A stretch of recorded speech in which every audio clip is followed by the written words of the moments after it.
Usually when we talk about a medical diagnosis, there's this expectation of precision, like engineering. Right, like it should be black and white. Exactly. You break your arm, the x-ray shows that jagged white line, and the doctor just points and says, yep, there it is, broken. It's binary.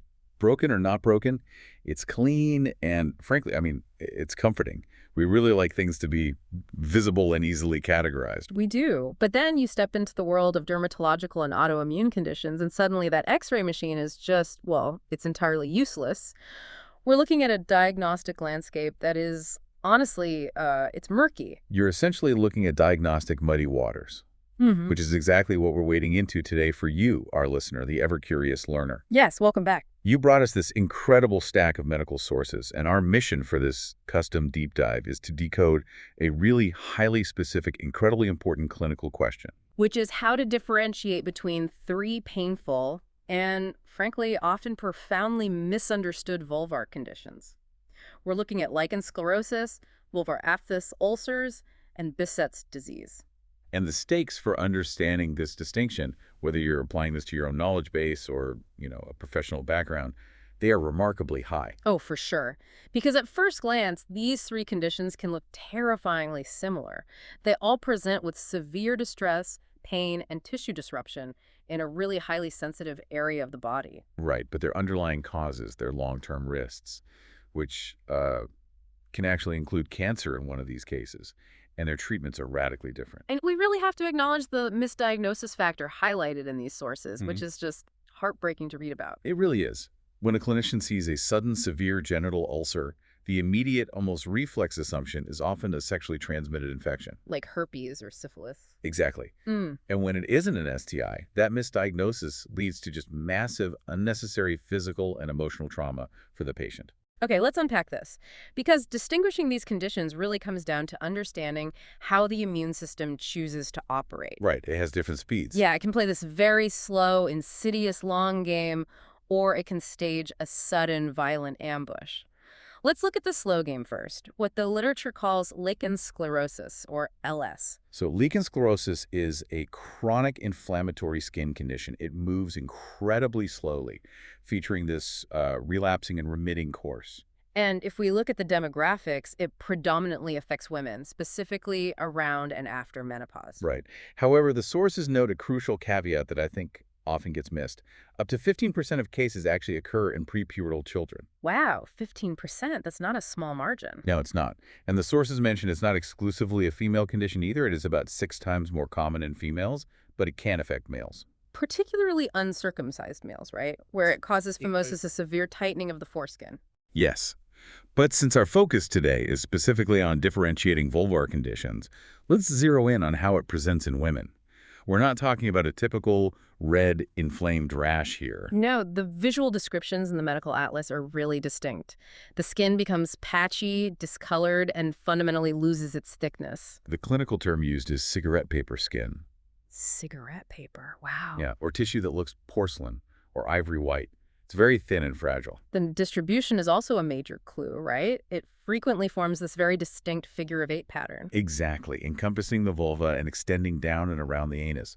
But here is a critical diagnostic boundary line for you to remember as you're listening. Lichen sclerosus never, ever affects the internal mucosal tissue inside the vagina. It's strictly confined to the exterior skin. Yes, strictly the exterior. That is such a fascinating boundary line for a systemic-leaning disease to draw, just a hard stop at the mucosa. It is. And reading through these symptom profiles, I mean, the sheer sensory experience sounds torturous. With the skin thinning out like that, I'm assuming it's not just painful, but intensely itchy. Intense chronic itch is actually the primary overwhelming symptom. Really? Not pain. Interestingly, pain usually comes secondarily. Yeah. The skin becomes so structurally fragile that the sheer friction of scratching or, sometimes just normal daily movement or wearing tight clothing causes the skin to break down. Ah, so you get microfissures, tearing, bleeding. Right. And over time, it's this slow, chronic inflammatory process. It causes actual structural damage. The literature calls it anatomical loss. Yeah, the clinical term is resorption. Yeah. The body essentially starts to lose its own architecture. You see the fusion of the labia minora, severe narrowing of the vaginal opening, the introitus, and scarring. Scarring that can completely bury the clitoris under the clitoral hood, right? Yes, it is a fundamental, irreversible alteration of the tissue. It's like a chronic remodeling project gone wrong in a house. That's a great way to put it. You have this functional architecture, but over the years, the drywall thins out like cigarette paper, the doorways slowly shrink until you can't walk through them, and the defining architectural features just sort of fuse together into a flat surface. And because that house remodeling is happening at a cellular level, driven by chronic inflammation, it introduces a really dangerous variable. The cancer risk. Exactly. Unlike the other two conditions we're going to discuss, lichen sclerosus carries a serious long-term risk. It is associated with a 4 to 6% lifetime risk of developing squamous cell carcinoma, which is a type of skin cancer. 4 to 6% is no small number when you're talking about cancer. That means long-term monitoring isn't just a good idea. I mean, it is vital. Absolutely vital. Which brings us to how you actually stop the unwanted remodeling project, the treatment protocol. So the gold standard treatment is the use of ultra-potent topical corticosteroids, specifically formulations like clobetzolol propionate 0.05% ointment. And the clinical metric used to monitor this is fascinatingly precise. What's fascinating here is how the guidelines actually quantify disease control based on the physical tube of ointment. Right. I've never seen a prescription measured quite like this as a diagnostic tool. It's very unique.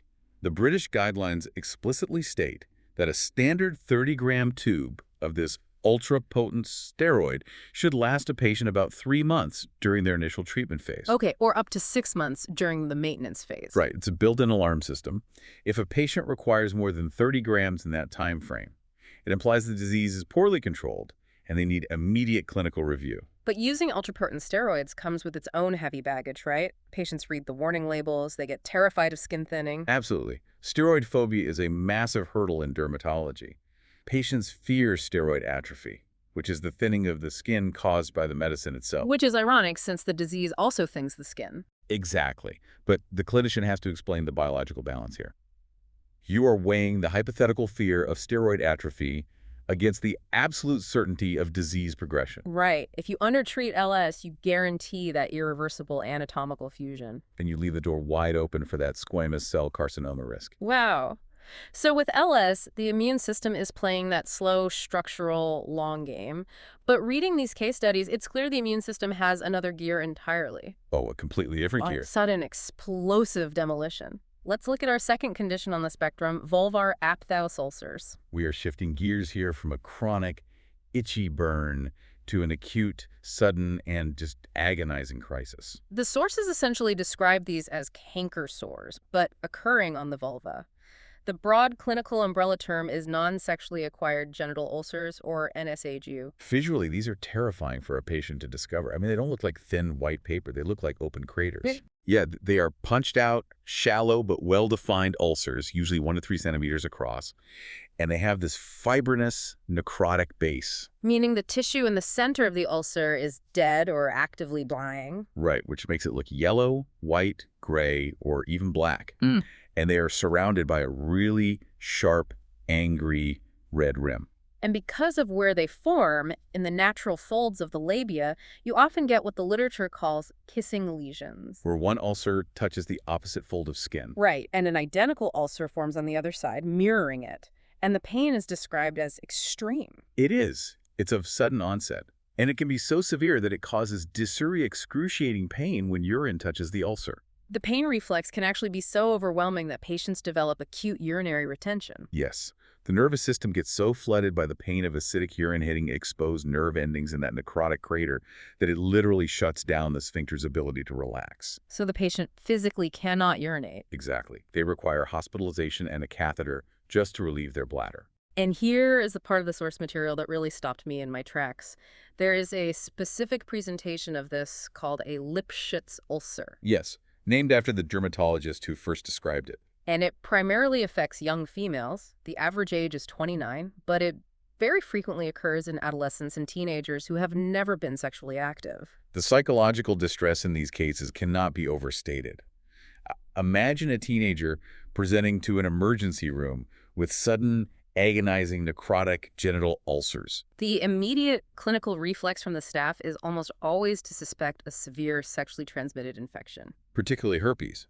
So the patient, who may be a virgin, is suddenly dealing with agonizing pain and the terrifying, stigmatizing implication of a severe STI from the medical staff. It's awful.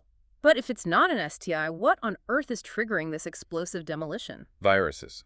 These ulcers are frequently preceded by a prodrome, meaning flu-like symptoms, fever, malaise that happened a few weeks prior. Ah, They are heavily linked to viral infections like Epstein-Barr virus, which causes glandular fever, or monocytomegalovirus. And more recently, the sources specifically note links to COVID-19 infections and even the systemic immune response to the COVID-19 vaccine. wait, hold on. I need to push back on this because it just sounds wild. A respiratory virus like COVID or Epstein-Barr causes a localized necrotic crater on the vulva specifically. Why there? It's a great question. I mean, why doesn't it cause craters on my arm or my throat or my back? It comes down to a localized immune system freakout, frankly, and the specific microvasculature of that tissue. Okay, unpack that. The leading theory is that as your immune system fights the systemic virus, it creates immune complexes, basically antibodies bound to viral antigens. These complexes travel through the blood, but they get trapped in the extremely tiny, delicate capillary beds of the vulvar mucosa. Oh, I see. And this trapping triggers a massive localized inflammation, creating microthrombi, which are microscopic blood clots. Oh, wow. So the blood clots block the local blood supply completely. Precisely. The surrounding tissue becomes ischemic, meaning it is starved of oxygen, and without oxygen, that localized patch of tissue rapidly dies. Creating that necrotic crater? Exactly. Okay, but if a teenager presents with this, and the doctors run the STI panels, and they all come back negative, how do they actually prove it's a Lipschitz ulcer caused by a microthrombus? Is there a test for that? No. And that is the most frustrating part for both the clinician and the patient. It is strictly a diagnosis of exclusion. Meaning you just have to rule absolutely everything else out until this is the only thing left on the table. Yes. Even a tissue biopsy is practically useless here. Really? A biopsy doesn't help? Not really. Because the pathologist will just look at it under a microscope and see nonspecific inflammation in dead tissue. It doesn't tell you the cause. So what does the doctor do? They have to rely on major and minor clinical criteria. The major criteria are the acute onset of painful ulcers and the definitive exclusion of infection. Okay, in the minor. The minor criteria support the diagnosis, like did they have flu-like symptoms 2 to 4 weeks prior? Are they not sexually active? Is the ulcer located on the mucosal tissue of the vestibule or labia minora? Got it. If those align, you have your diagnosis, and the treatment is entirely supportive, pain relief, and just waiting for the tissue to heal. So we have the slow structural remodeling of Lake sclerosus and the sudden isolated viral demolition of the aphthous ulcer. But what if those severe, painful craters keep coming back? Right. What if it's not a one-off? Exactly. And what if they start appearing in your mouth as well? This brings us to our third profile, the systemic mimic Behcet's disease. This is where the diagnostic lines get incredibly blurry, and we have to parse the difference between simple aphthosis, complex aphthosis, and Behcet's disease. Okay, so if simple aphthosis is just getting a random canker sore in your mouth once in a while. Yeah, very common. And complex aphthosis means you have recurrent oral ulcers and recurrent genital ulcers. But crucially, you have no other systemic whole body symptoms. Behcet's has to be crossing a major systemic boundary then. It crosses a massive boundary. Behcet's disease is a rare systemic autoinflammatory vasculitis. Vasculitis, meaning? It causes inflammation of the blood vessels themselves. And because you have blood vessels everywhere in your body, the disease can manifest almost anywhere. That sounds incredibly dangerous. It is. Historically, it was seen heavily in populations along the ancient Silk Road, so the Middle East, Turkey, East Asia. But it is diagnosed globally today. So how does a clinician actually cross the line from diagnosing complex aphthosis to officially diagnosing Behcet's? What's the criteria? There are strict international diagnostic criteria. Yeah. First, you absolutely must have recurrent oral ulcers. Okay. Specifically, they must occur at least 3 times in a 12-month period. That is the mandatory foundation of the diagnosis. Got it. 3 mouth ulcer outbreaks a year. Check. What else? Then you need 2 additional systemic signs from a very specific list. This could be recurrent genital ulcers.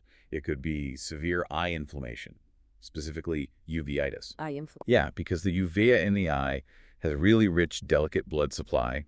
The vasculitis hits it hard, and it can actually cause permanent vision loss. Wow. Another criteria could be characteristic skin lesions, which often look like severe acne or painful nodules on the legs called erythema nodosum. Or It can be a positive pathogy test. Okay, here's where it gets really interesting. The pathogy test. I had never heard of this before reading these sources. It's a very unique clinical tool. If I'm understanding the mechanism right, the doctor literally just pokes the patient's forearm with a sterile needle and then watches the site for 24 to 48 hours. That's exactly it. In a normal, healthy immune system, a sterile needle prick does almost nothing, maybe a tiny red dot. Right. But in a Behcet patient, that tiny mundane trauma baits the immune system into a massive localized overreaction. Wow. Yeah, it results in a large red hypersensitive bump or pustule. Their skin is essentially hypersensitive to even the most minor injury. It's like their immune system is just sitting on a hair trigger, armed to the teeth, waiting for literally any excuse to attack. That's a perfect analogy. But surely, for a disease this complex and systemic, there is a definitive blood test. Unfortunately, no. There is no definitive lab test. Really? Nothing. Well, there's a specific genetic marker called HLA-B51 that is very common in Behcet's patients, tracing back to those Silk Road populations. But the sources are very clear on the caveat here. Yes. Not everyone with the HLA-B51 gene develops Behcet's, and not everyone with Behcet's has the gene. So the gene can just lay dormant? Yes, it's a classic case of genetics loading the gun and the environment pulling the trigger. It is a helpful clue, but it cannot confirm the diagnosis on its own. If we connect this to the bigger picture, it really highlights how different Behcet's is from our first two conditions. Oh, completely. I mean, lichen sclerosus is a structural skin issue. Lipschitz is a temporary, localized immune freakout to a passing virus. But Behcet's is a multi-system attack. Precisely. The immune system is targeting blood vessels all over the body. It can attack the joints, causing arthritis, the intestines, causing severe gastrointestinal pain, and even the central nervous system. Wow, so I'm guessing a steroid cream isn't going to cut it. Not at all. Because of this, you cannot treat it with just a local topical steroid cream like you do with LS. Wow. Behcet's often requires heavy systemic immunosuppression, sometimes using advanced biologic drugs, to tell the entire immune system to basically stand down. Okay, so we have laid out the three distinct profiles.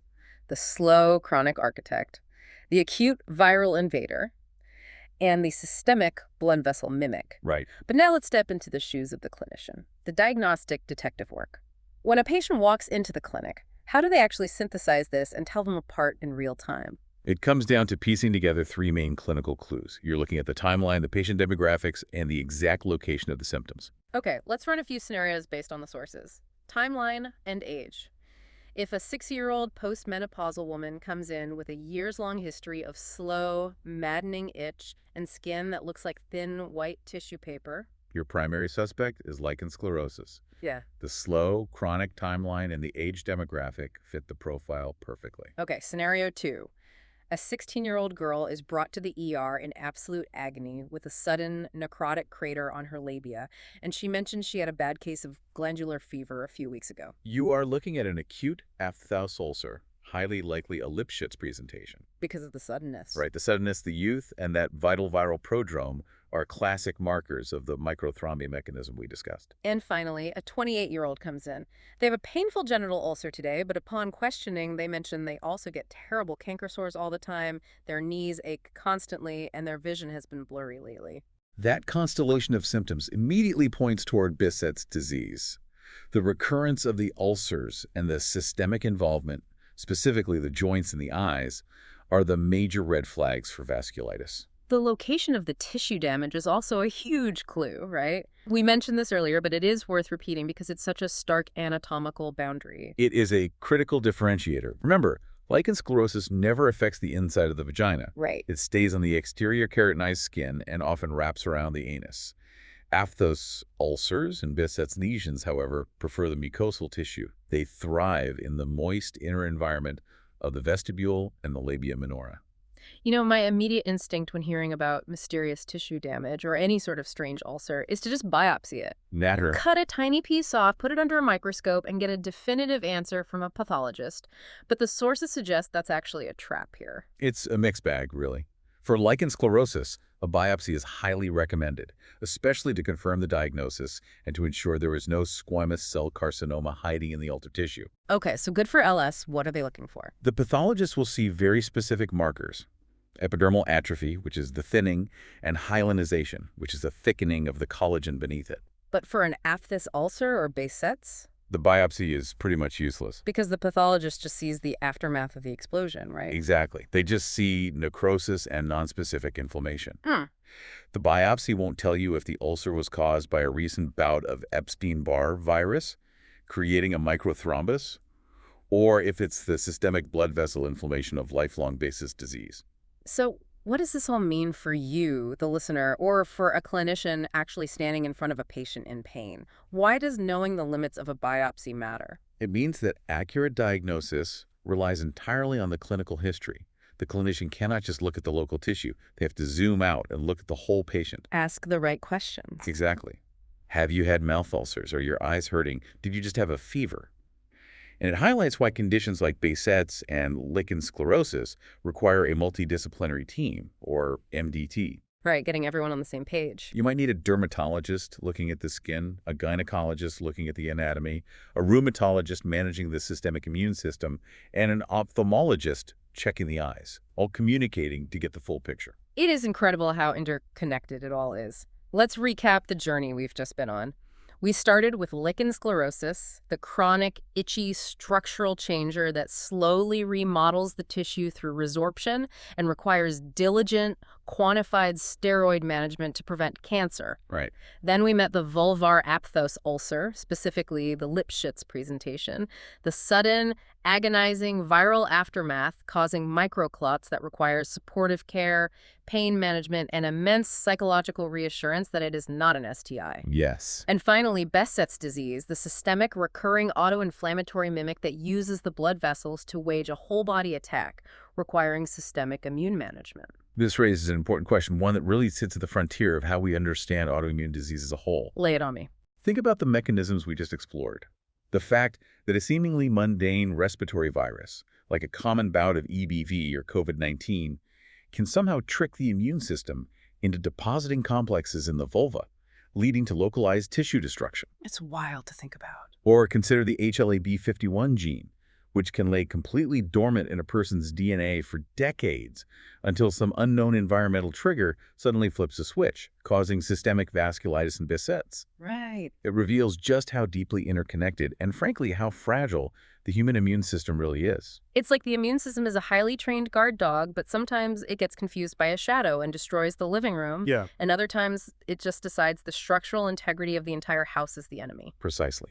And it begs the ultimate question: how many other quote-unquote isolated skin conditions, how many localized aches or mysterious rashes that we brush off with a quick topical cream are actually just the tip of a systemic immunological iceberg?